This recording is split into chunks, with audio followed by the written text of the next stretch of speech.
Hi, welcome to the Wooden Spoon powered by Vandevi and Vaidehi Hing. This is Chef Nupur Varma. Today we're doing a very interesting recipe which is Pol Sambol.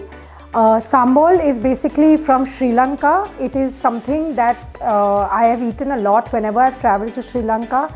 So I thought I'm going to teach you all how to make this. It's like an accompaniment or a chutney that goes with Sri Lankan food. For our sambol, we need some spicy red chillies which we have fried.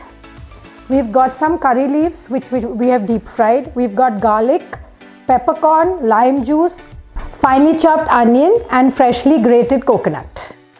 So the best way to make sambol and the traditional way to make sambol is in a mortar and pestle.